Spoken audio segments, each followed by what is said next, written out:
Hey folks, today I'm going to be talking about how to get well-rolled and high LP level items in the endgame, stuff like this ladle here and all the other items that I've been able to get for my character.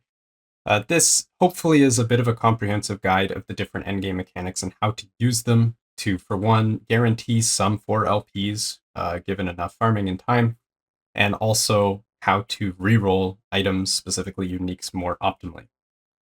Anyway, if you do find this helpful, please do consider leaving a like on the video. It does help me a lot and lets me know this is the sort of stuff you want to see. Anyway, yeah, let's jump into it. So first thing is, since we are talking about uniques, let's talk a little bit about how imprints work with uniques. So there's a little bit of misunderstanding here of uniques and how they work. So the first thing that's a really big deal is that the rolls do actually get affected by the imprints. So you can see here, unstable core is a very hard item to roll, to get good rolls on. And here we have a perfectly rolled elemental damage and mana. And by doing that, I'm able to get all of these perfectly rolled imprint procs. You're still going to get bad rolls, and you can fix them in the Gauntlet of Strife, but starting off with good rolls is a big deal. What that basically means, if you are playing like COF or MG, for example, if you're trying to decide which uniques are worth imprinting or which items are worth imprinting, it's generally better to prioritize the imprints for items that have really big roll ranges, because stuff like prophecies aren't going to care about the roll ranges at all. You're just going to get a random assortment. So getting a well-rolled unstable core through imprints is much easier, relatively speaking, compared to prophecy. The other thing is that the LP level and the legendary affixes on the imprint does actually matter as well. So the way it seems, based on some data mining, is that roughly each LP level counts as like half a reroll. So for example, if you imprint a 4 LP, you essentially get 2 extra rolls, so a chance at higher LP. And of those 3 rolls, you have the initial roll and then the 2 extra, it would take the best roll. So essentially, getting LP is good. You have a higher chance of getting LP. It's not going to guarantee it. You're not going to always get LP if you imprint LP, but you do want to imprint LP. And further to that note, having legendary affixes on the items, you can see 1 here, we have 2 here. This counts as the equivalent amount of LP. So this counts as if it had 2 LP imprinted. So just keep that in mind. For a lot of items, though, because the chance is kind of diminished, you may want to prioritize good rolls over a lot of LP, because you can still work your way up with LP, but it takes a lot longer to get really good rolls like this, just generally speaking. The next thing is, for all of this endgame stuff, crafting in general, the different strategies that you're going to want to do, I highly recommend taking a timeline that you don't plan to run, you don't care about the boss drops, you don't plan to reset or anything like that, and using it as a crafting timeline. You can see here I have Last Rune, I don't care about this timeline at all, and I've set up a crafting timeline. What that basically means is that you have a straight line of echoes going off as like your tree trunk, and then you have little branches of each echo, just one after the other sequentially. So you can see here, these are all Farsight turtles. Whenever I need a specific crafting echo, I just go to this timeline, hop in an echo, do it, and I'm done. I don't need to find a cemetery. I don't need to buy echoes. I don't need to complete the cemetery and then put the echo down and then go run the echo. They're just all ready to go. And by lining them up like this, whenever you complete one, the next one becomes available and so on. So I've done that for Farsight Turtle, Orden's Watch, Cemetery of Reweaving, the Great Bridge, Conquered Tower, Gauntlet of Strife. You can do this with like the Rune Prison if you want, something like that. But these are the main ones. I would probably recommend spacing them out a little bit more than I have. You can see they're starting to bump into each other. The getting well-rolled items with a lot of LP, there's a few different mechanics that are primarily important here. So the first one is the Farsight Turtle. So what the turtle does is you put an item in that has some amount of LP, it resets it to 0 and then rolls it. So putting in an item that has more LP, like putting in a 3 LP item, is not going to have a higher chance of getting a 4 LP. It's just a completely fresh reroll. You're starting from scratch. So if you are trying to get high LP, for example, if you already have a good 1 LP and you want a 2 LP, you throw all of your 1 LPs into the turtle. This is just generally recycling. The next mechanic that is extremely important is the Gauntlet of Strife. So this is the one that rerolls all of the values on the unique. So this doesn't need to be a unique with LP. It can be 0 LP, and then you could use another 0 LP to reroll it. It could be 1 LP, and then you could use a 1 LP or a unique with at least 1 legendary affix to reroll it. And in general, the Gauntlet of Strife is very, very important for making the well-rolled items late game, because you are going to get a lot of bad ones that otherwise you would just throw out. Gauntlet of Strife lets you save them. And finally, the last one is the Conquered Tower. So that's just your Nemesis egg. You put the items and you upgrade them. You get 2 rolls. The first roll can either turn it into a legendary, which is for what we care about here, that would be a brick, or it can add 1 to 3 LP. Then you can empower it again and add another 1 to 3 LP. So that's what you want here.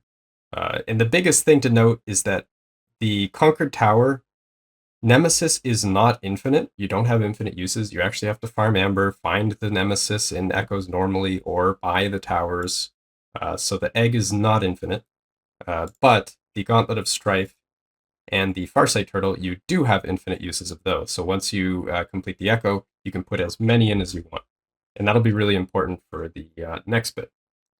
So the first question I want to answer is, should you reroll the values on uniques before or after you do your turtle Nemesis thing?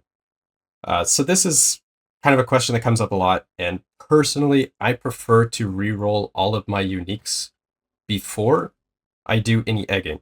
The reason why I do that is because if I do it after, and then I just use whatever bricks or LPs I get to do rerolling because I'm not happy with the rolls, that means that I used way more eggs than I needed to. I either farmed too much Amber, or I spent too long hunting down Nemesis. If I roll first, because the turtle and the Gauntlet of Strife are infinite, you have infinite uses, that means that the eggs, which are not infinite, I need fewer of them. So generally, you have your 0 LPs. If they're bad, you want good ones. You take them to Gauntlet of Strife, you roll them first. So just as an example, Mad Alchemist Ladle. This is a really good example because it has a low LP level. You can see these both have a really low chance to shred. What I would do is I would take all of my 1 LP ladles and smash them together until all that's left is high rolls on the shred, so like 40% plus. And then I would just take those into egg, turtle, and so on until I get high LP, which is how I made this. I forgot to roll shred first, so I made a pretty big mistake there. I have a low roll on the shred. What I should have done is re-rolled the shred first and then did Nemesis, turtle, and so on. But yeah, so the LP is kind of a big deal of this whole mechanic. So just to explain what I mean, I updated my LP drop chance spreadsheet with a little bit extra info here. You can see the Nemesis attempts here. We actually have COF checked right now, so you can check or uncheck and see the difference between COF and MG for this. But for this comparison, we're using COF. And you can see here, for any item that is LP level 20 or lower, you have infinite attempts at Nemesis. So that means you can recycle it over and over and over until eventually you get a 4 LP. So Mad Alchemist Ladle is LP level 17. Without COF, the chance to get a 1 LP minimum is 54%. When you double it, you're now at 100%. That means that you will never brick a Mad Alchemist Ladle as COF with Nemesis. So you can see here the LP4 odds without COF. It's like 1600. We have 850. Eventually, if you really want a 4 LP Mad Alchemist Ladle, you can take it through Turtle and then Nemesis over and over and over. And eventually you will get your 4 LP. It is guaranteed. And that goes all the way up to LP level 20. And then you can see once you get higher, you start having the failure chance, and the LP4 chance is also going down at the same time.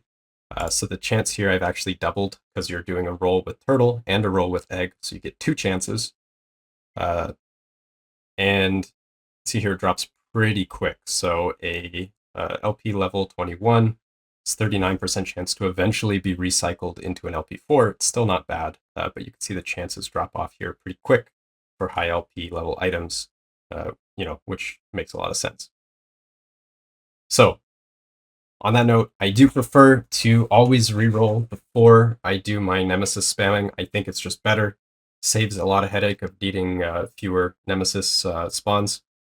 And then the next question is, should you reroll before or after making your legendary item? So for example, what I currently want is a 2 LP unstable core with int and either lightning multi or spell crit.